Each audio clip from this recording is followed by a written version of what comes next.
Hey, what's up guys, Rev here. So today we're going to be talking about the latest controversy facing Nijisanji. Now we all know 2024 has been a nightmarish year for the agency. However, over the past couple of months, things have been pretty quiet. Until recently. A few days ago, there were some very serious allegations made against one of their livers, and this in turn has led to Nijisanji launching a third-party investigation to check out the allegations against that liver, as well as dig into the other liver in the agency who helped share those allegations to outside sources. Now, who is the person facing these allegations? Well, it is Aster Arcadia. As you can see, he is one of the larger male VTubers in the Nijisanji EN branch, and he is facing allegations stemming from this report by False ID. We're in this video, which you can check out with a link in the description, but to sum it up, a third party approaches False ID, sharing some information and screenshots of conversations that this third party had with an anonymous Nijisanji EN Liver. This anonymous Nijisanji EN Liver would eventually directly reach out to False ID and have a voice call where they confirm some of the things in these screenshots shared by the third party, but also expand on it, essentially claiming that Aster allegedly made unwanted advances on this person in various conversations. This made this anonymous liver very uncomfortable. On top of that, they allege there's a sort of reputation in the company that this is the way that Aster is, and a lot of the women avoid contact with him, including collaborations and voice calls, because of some behavior that has been going around the company and been alleged about him. On top of that, this anonymous liver also shared that 3 of her own independent VTuber friends who have nothing to do with Nijisanji have shared similar behaviors that she described as Aster being a sex pest. And in that, she alleges that these same sort of conversations went down with these indie livers, and she points out that their accounts are much smaller than Aster, giving the impression that he's using his influence as a Nijisanji liver and also as one of their favorite content creators to make these alleged advances on them. That's pretty much it. And also, most importantly, these concerns have been raised to management, according to this anonymous liver, and allegedly those concerns have been met with absolutely no care from the agency. Now, of course, there's been a lot of mixed reaction to this, but overall, a lot of people are disgusted by what they're seeing, and they're very angry at Nijisanji, and they want some answers. And that's not too surprising given the reputation of Nijisanji in ANYCOLOR right now. People have very low trust in them. And on top of that, a lot of people are comparing this situation to the situation involving Dokibird / Celine Tatsuki from earlier this year. But there are people always defending Nijisanji no matter what. And that is, of course, the Niji sisters, who are out in full force.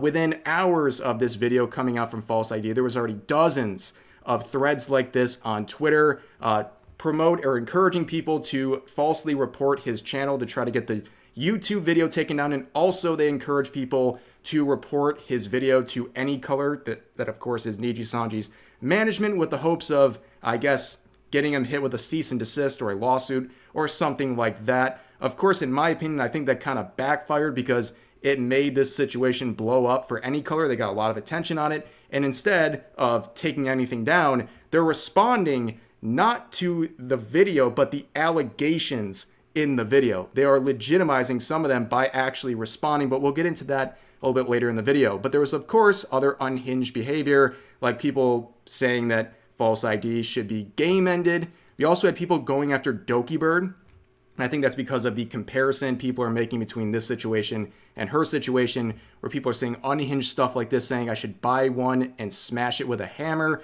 Again, if you want to waste the money on your mom's credit card, I don't really know what this proves, but it's just generally unhinged. And in the replies, users like this are comparing the two and saying that both of these situations, there's no evidence or direct concrete evidence, and that we should not believe what they're saying, and that they're bad people for doing this to Nijisanji and ANYCOLOR. But there was another development here where shortly after the video, we would see on Aster's official channel here that he would postpone his next stream by a week. At the time, he delayed it by a week. He'll delay it even further later in the video. But at first, seemingly in response to what's going on, he delayed the stream by a week and locked the chat into subscriber-only mode.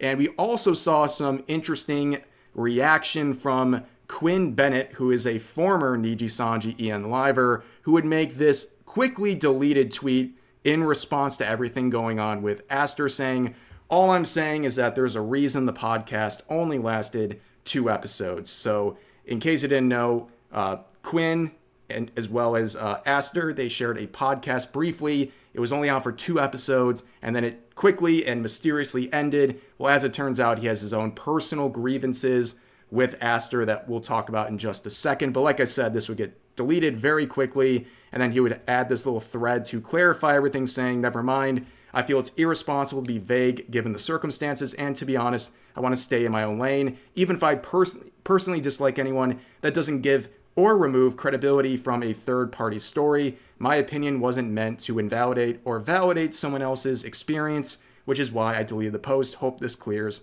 everything up." Which, of course, it really didn't. People were still not very satisfied with this response right here, and they wanted more context because he really did put himself in a situation where he has entered the conversation, and now people are saying, well, you know what it's like being in the company, you need to say more, and he would, by streaming and adding more clarification on what he was saying, and I think it's actually pretty important. So, and I'll be completely honest, since I feel it's not right to hide this aspect of the puzzle piece, I really don't want to talk about this, because if I don't talk about it, I'm seen as protecting a predator. If I do, I'm seen as being messy. So to be honest, yeah, that was like the big mistake. Involving himself by even making that subtweet, it immediately makes it where people are going to view you as shielding predatory behavior because that's what's being alleged, or you're just making a mess of everything. So there's really no winning here. But to try to salvage this situation, he is coming out and adding clarification, which he said was not wise. He shouldn't have been in this position, but now that he is in this position thanks to that deleted tweet, he wants to clarify what he actually meant by that tweet. To be as vague as possible, but another reason I didn't like this person is because there were some stories going around and some things I saw where they behaved weird towards women. Okay, nothing criminal, nothing to the extent of what has recently come out, but I didn't like how they seemed kind of like they would like nag certain women about certain things, or kind of put them in positions to feel guilty, or pounce on like newer members that were in the company and that didn't know about this. So largely what he's saying there is addressing some claims and things he has seen or heard while he was at the company regarding this individual Aster's behavior towards women in the company, and it comes off as aggressively approaching them and things like that. And on top of that, he talks about, going after and seeking out people who are like newer on the scene and stuff like that. And it really checks with what was alleged in the false ID video and what this anonymous liver was claiming about Aster. This behavior, like they were not the most healthy when they interacted with women, and I'm going to be honest about that. I'm not going to cover it up. That was a part of the story, and that's part of the reason why I was also extra triggered and why I had personal problems with them. Okay, and I didn't really want to say this, and this is why I shouldn't have involved myself initially, because I didn't want to say this. But it was nothing, I wanted to clarify, it was nothing criminal. Okay, it was nothing criminal. It was just like weird. Like it was stuff that I would see and I was like, this is like, for lack of a better term, this is how I would imagine an incel would interact with women, right?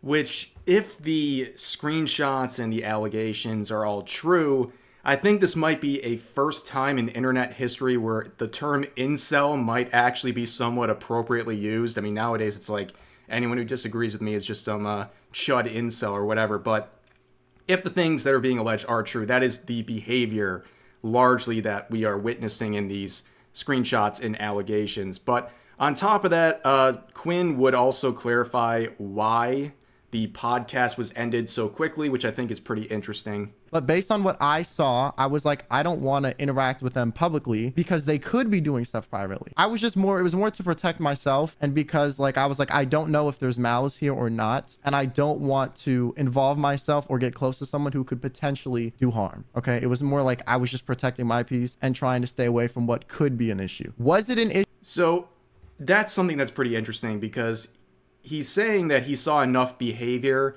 where he doesn't know if there was anything concrete or, that was definitely bad going to happen, but he is concerned that based on the behaviors he had witnessed, this person might be a problem in the future, and what he has seen might end up with private issues like the allegations we're seeing. He'll go on to say he's not confirming the allegations. He's not saying that this person did anything criminal, but he's saying based on the behavior I have personally witnessed in my time interacting with this person with the former company, of course, Nijisanji, he's not surprised that these allegations are coming forward. But as all of this comes to a close here, late last night, we got an official statement from Nijisanji, which really surprised a lot of people. Some people were extremely happy with this. Some people were extremely mad with this. So they announced that regarding the recent controversy, ANYCOLOR has determined the following course of action. We have initiated an independent third-party investigation into these issues and will share the outcome with our livers and our community. This investigation will focus on the issues of sexual harassment and unauthorized information leakage to outside parties and will include a thorough review of company policies and their implementation. Based on the outcome of this investigation, appropriate disciplinary actions will be taken and updated policies will be shared with our livers and our community. And that's really the meat and potatoes of this statement. A lot of people saying another terrible PR move by Nijisanji based on the wording of this section right here. Doing great here, right? The investigation will focus on the issues of sexual harassment. And then it's everything beyond the and, because they're also saying they're looking into the unauthorized information leakage, basically going after the whistleblower in the situation, the anonymous EN Liver who shared this information. Of course, in case it wasn't clear, this is still someone working with the company. So yeah, a lot of people view that as potentially victim blaming. But anyways, it's clear that they're making this third-party investigation. How legitimate that is kind of depends on who you're asking. But that's the clear story here. There's going to be possibly 4 scenarios, right? There's really only 4 scenarios that can come out of this investigation, and all of them are bad for Nijisanji. There's literally no winning. The least damaging result would be, of course, doing nothing, right? They do the investigation. They say there's nothing here to terminate Aster, and we're not terminating anyone who was a whistleblower. That is bad in a sense because a lot of people would be like, oh, this is just typical Nijisanji protecting themselves. This third-party investigation was not that reliable, and it's just like with their past situations where they said, literally, we investigated ourselves and found ourselves innocent, and it's not really that much different here. But then the really bad scenarios start where you start looking at situations where, for example, Aster is terminated, but the whistleblower stays in the company.